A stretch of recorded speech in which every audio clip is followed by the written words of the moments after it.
Let me talk a little bit about my knife collection. I started looking to buy the best knife, and I bought, when I say a collection, I don't like to buy a knife set with a block that all comes together. I found I'd rather pick and choose my knives and, uh, the selection, a chef knife, a smaller knife, a paring knife, maybe a bread knife, a slicer, and make up my own set.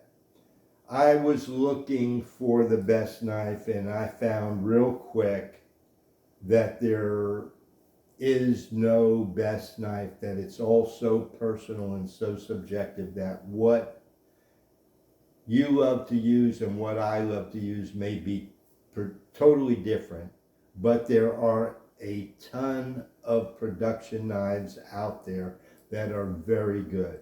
Most of us, if you're like me, you went into the kitchen, you opened up the drawer, you looked in there, you picked out a knife that looked like it fit your need for what you were going to do, and you just used it.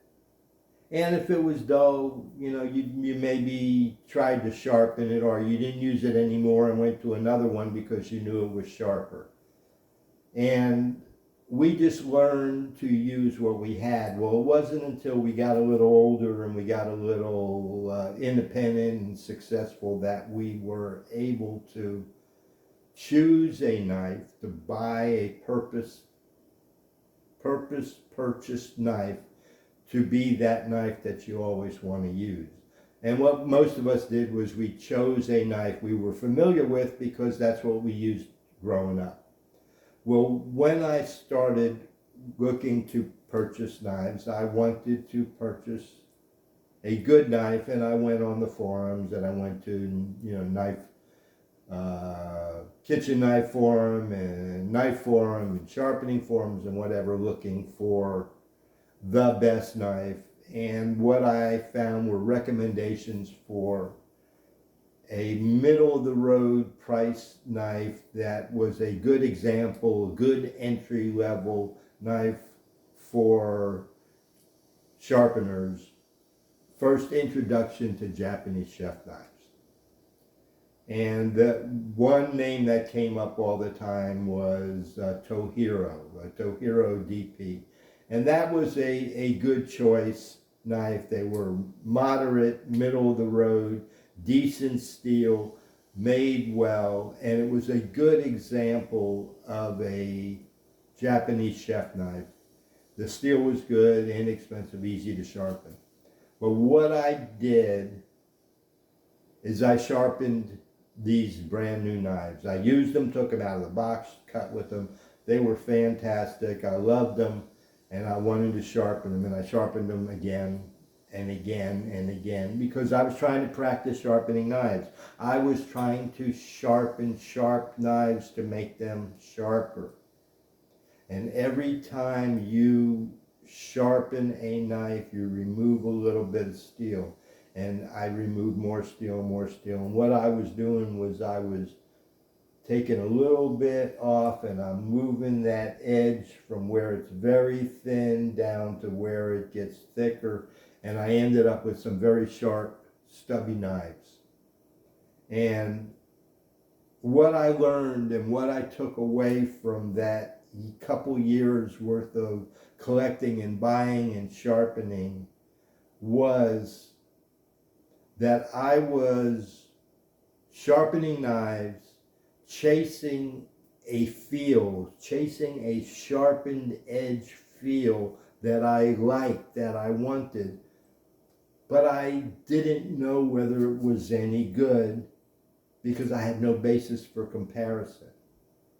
I was taking sharp knives, never using them, just, maybe slice a piece of paper to see if it would cut, or, shave the hair on my arm, but then went right to cutting tomatoes and veggies and whatever. But I never used knives, not never, but I often did not use a knife long enough to have any idea what that knife was supposed to feel like. I didn't take a knife out of the box and use it and cut with it to feel how the knife was made by the knife maker. I took knives, looked at them, tested them for sharpness and whatever, and clamped them up and sharpened them. So what I did was I had a bunch of knives that had my edge on them. What I did was I bought a knife maker's knife to bring it home like it was a blank knife that I made in a kit that I sharpened myself from the blank. Even though I bought a sharp knife from a known, respected knife maker, I was bringing it home and pretending it was a knife kit and putting my edge on it, what I thought, and my lack of experience sharpening, I was putting on my best edge. And I was sharpening knives and making real sharp knives, but I wasn't learning what I felt I needed to learn because I ignored the lesson that was handed to me when I took that knife out of the box. The lesson is, what does this knife feel like that this maker made? And at that point, I came to the conclusion that I want to use knives as they're made by the knife maker long enough to know what that knife, as it was made and sharpened by the knife maker, I want to use it long enough that I know what it feels like. Then, only then, when it needs to be sharpened, when it is not cutting how I've become accustomed to using that knife maker's knife, when it feels like now it needs to be sharpened, when I go to sharpen it, then I have some basis of comparison to understand how my sharpened edge I apply to it using Wicked Edge, how that compares to that new knife I took out of the box. See, what I did was I sharpened all these new knives and I made very sharp knives, but I knew nothing about the quality of that knife that I sharpened. So I stepped back and I made this pact with myself that I will not sharpen a knife before it needs to be sharpened. Now that doesn't hold 100%. I will buy a very inexpensive knife, $20, $25 knife, and sharpen it to show. Sharpen it as a show and tell. Sharpen it to see if I can make it prettier than it was out of the box. I do take knives and I test them for sharpness first. I do take every knife and I clamp them up and inspect the edge and photograph it and record that. I do have a spreadsheet where I input knives and I put their steel and their handle type and where I bought them and the price and the angle that I measured to start with and my initial inspection. Then I use the knife and I use it as it was made by the maker, and I use it long enough to get accustomed to it, and I use it long enough that I put enough edge wear on it so that now when I sharpen it, I have a comparison of how it felt out of the box.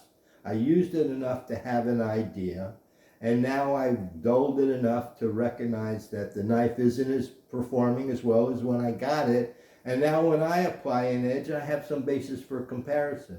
But what I was doing in the past was I was taking knives out of the box like they were blank knives, and I was applying my edge, reprofiling most of them. Whatever they were sent to me, I didn't really measure that or look at that. All I did was match up so that I knew that the knife was clamped in the sweet spot, and then I put whatever angle I wanted on it. So I spent a lot of money, wasted a lot of money buying proprietary knives that were excellent knives and treating them like they were a blank, and I was doing them like it was a kit knife that I was making myself. So I lost a couple years. I learned a lot about sharpening Wicked Edge because as I was sharpening these sharp knives, I was inspecting with a USB microscope the scratch patterns that I applied, and I was comparing the sharpness with an edge on up, and I was photographing. I did a lot of stuff, but the order wasn't quite right. So when I made that pact that that I would use a knife first in order to understand what I was working with, it made a big difference. Now, I continued to collect knives as I saw knives that looked to me in the future they would be challenging and interesting and educating and enlightening to me to learn how to sharpen that profile, that knife shape, that knife style, that knife size, whatever it is. The challenge is sharpen that and be able to clamp it and access that edge and figure it all out using a wicked edge is what I'm about. But now I'm trying to apply an edge that emulates the maker's edge, emulates that edge that I identified and photographed with my initial inspection when I first take the knife out of the box and I clamp it up and I look at it under magnification and I look at the heel and I look at the tip and I try to compare the grind on the left side to the grind on the right side, because some knives are uneven ground, some knives are not really sharpened. You'd be surprised how imperfect sharpened edges are on knives that come from the factory, how imperfect they appear, but how beautifully they cut. And what that told me is that the perfection that I'm looking for is not necessarily what makes a knife sharp. And that is a lesson that I'm chasing my whole sharpening career, my whole sharpening experience, is how to apply that edge, that sharp edge, because it's not something that's perfect appearing, perfect symmetrical appearing. There's something more physical at work than just looking right. Now, as I started sharpening, then I bought more and different knives that would challenge my ability to sharpen them. And then I started trying to dissect the sharpening norms, the lessons that we've all passed on down the sharpening chain, how to deal with these different sharpening situations. And that's where we're at. I'm going to stop this video because I want to talk about knives.